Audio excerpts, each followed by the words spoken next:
Hello students, देखो आज एक बार मैं उत्साह कविता का दूसरा भाग, चूंकि पहला भाग मैं आप लोगों को पिछले कक्षा में बता दिया था और यह भी बोला था कि दूसरा भाग को मैं नेक्स्ट क्लास में लेकर आप लोगों के सामने आऊंगा।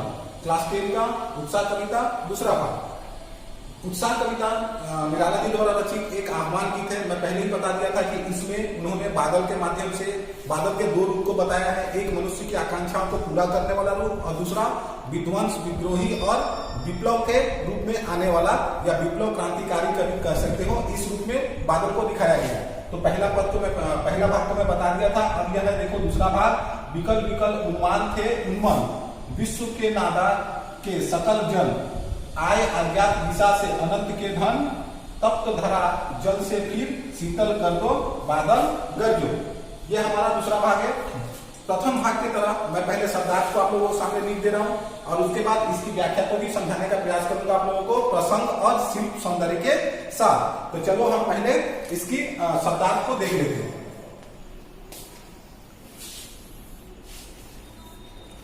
देखो जहां तक शब्दार्थ है तो पहला है देखो विकल विकल उन्मन थे उन्मन। इसमें आप लोगों को जो शब्दार्थ ना समझ में आए उसको मैं बता रहा हूं। जैसे है पहला है विकल,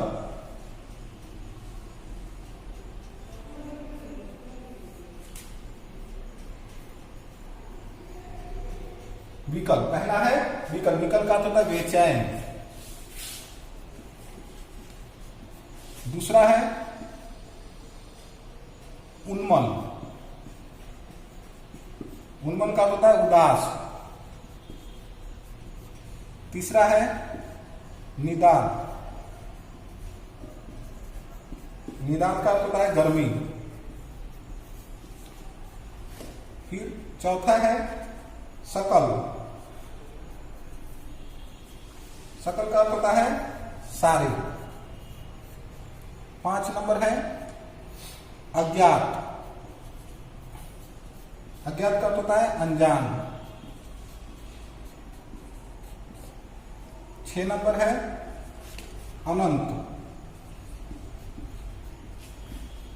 अनंत का होता है आसमान।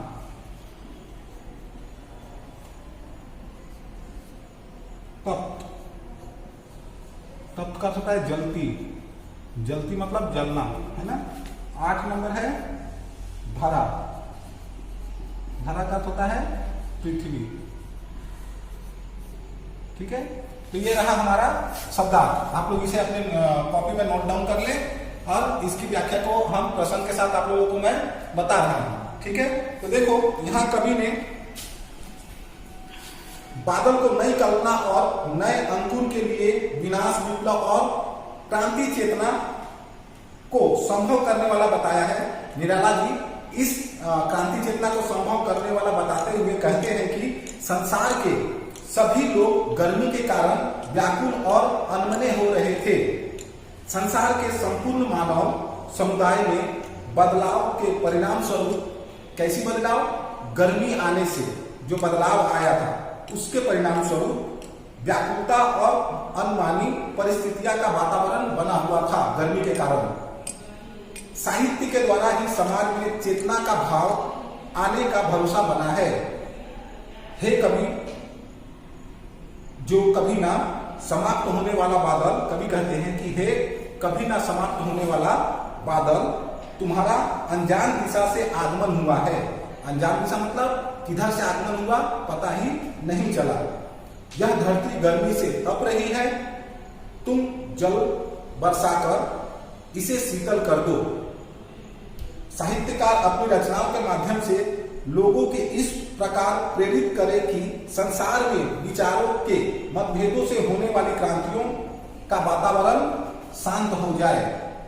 बादल तुम घोर गर्जना करते हुए आकाश मंडल में छा जाओ और जो संसार में या जो मनुष्य, संसार में जितने सारे मनुष्य हैं गर्मी से जो तप रहे हैं, गर्मी से जो परेशान हैं, उनमें एक नए उमंग का संचार करो।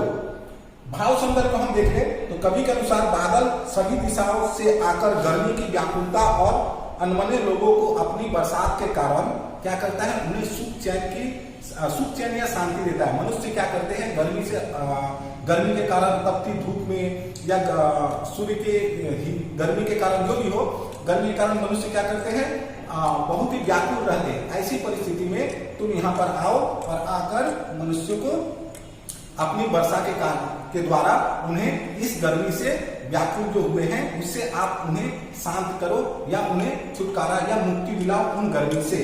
ठीक है, पिछले भाग में यानी प्रथम भाग में मैं जैसे आप लोगों को शिव सौंदर्य को बताया था, यहाँ पर भी शिव सौंदर्य के बारे में मैं आप लोगों को बता दे रहा हूँ कि शिव सौंदर्य में क्या है, क्योंकि मैं बता भी दिया था कि कौन सी भाषा है, कौन सा शब्द का प्रयोग है, पर कहीं कहीं अलग अलग अलंकारों का प्रयोग हुआ है, उसको भी मैं आप लोगों को दिखा दे रहा हूँ। और इस कविता में कवि ने जो जोश और उमंग का समावेश किया है उसको भी मैं आप लोगों को दिखा दे रहा हूँ शिव सौंदर्य में।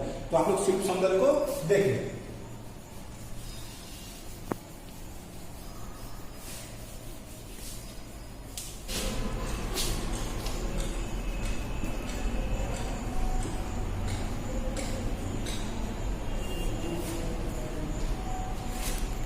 यहां देखो, पहला है बादल का मानवीकरण हुआ है। उस पहले पद में ही मैं बताया था बादल का मानवीकरण।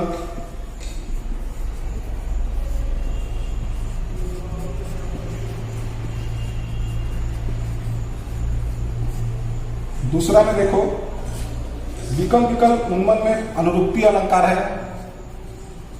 विकल्प विकल्प उन्मन उन्मन में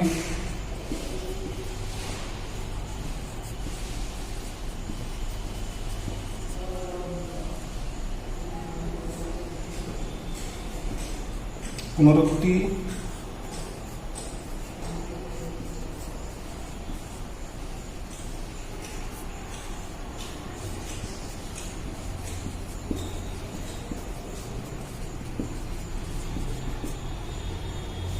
संस्कृत भाषा का प्रयोग हुआ है।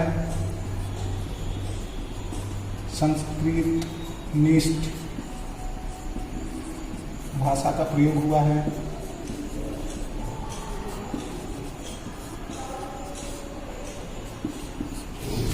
मुक्त छंद होते हुए लय एवं मुक्त छंद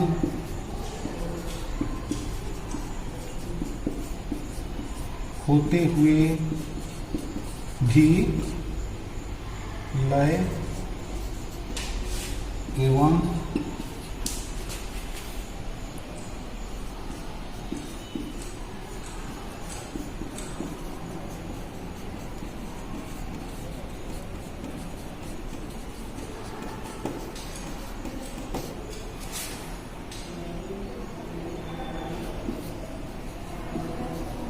काव्य का स्वर ओजस्वी है।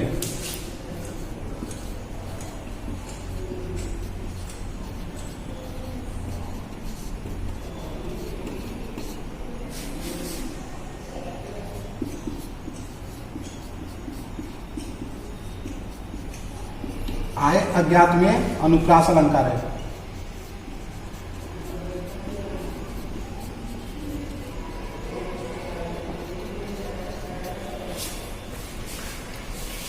तो ये रहा हमारा शिव सौंदर्य। ठीक है, शिव सौंदर्य मतलब यहाँ पर क्या है, आय अज्ञात जैसे शब्द है, आय अज्ञात में अनुप्रास अलंकार का प्रयोग हुआ है। काव्य में, संपूर्ण काव्य में ओजस्वी भाव को कवि ने दिखाया है बादल के माध्यम से।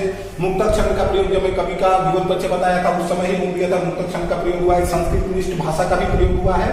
और विकल्प विकल्प उन्मन में पुनरुक्ति प्रकाश अलंकार है। और बादल का मानवीकरण हुआ है। पहले पद में भी बताया था कि बादल का यहाँ पर मानवीकरण हुआ है। पहले पद में बादल को बच्चे के रूप में मानवीकरण किया गया था, और यहाँ पर मनुष्य को गर्मी से मुक्त दिलाने के लिए एक मसीहा के रूप में उसे मानवीकरण के रूप में बताया गया है। ठीक है, तो आशा करते हैं आप लोगों को पहला भाग और दूसरा भाग दोनों ही समझ में आया। शब्दार्थ आप लोग कर लोगे, शिव सौंदर्य को आप लोग जरूर ही करोगे। अगर किसी समय पद की व्याख्या करने या इस भाग की व्याख्या करने को आ जाए तो आप लोग ध्यान रखोगे भाव सौंदर्य, शिव सौंदर्य, व्याख्या, ये सारी चीज और प्रसंग, ये सारी चीजों को लिख कर ऐसे ही प्लेन व्याख्या नहीं करोगे। पहले प्रसंग लिखोगे, फिर व्याख्या करोगे, फिर भाव सौंदर्य करोगे, उसके बाद शिव सौंदर्य को आप लोग लिखकर दिखाओगे। ठीक है, और इसके प्रश्न उत्तर को मैं नेक्स्ट क्लास में जब आप लोगों के सामने फिर से आऊंगा तो मैं आप लोगों को बता दूंगा कि इसके कुछ प्रश्न उत्तर को मैं करवा दूंगा आप लोगों को। आप लोग उसे अपने घर में करोगे। आशा करते हैं आप लोग को यह चैप्टर अच्छा लगा। अगले भाग में हम उत्साह का ही सूर्यकांत त्रिपाठी द्वारा रचित उत्साह का सेकेंड भाग और जो उसमें एक कविता ऐड है अट नहीं रही जो भाग है उसको हम आप लोगों के सामने लेकर आएंगे। यानी निराला का दूसरी कविता जो अट नहीं रही नाम से है, उसे मैं आप लोगों को सामने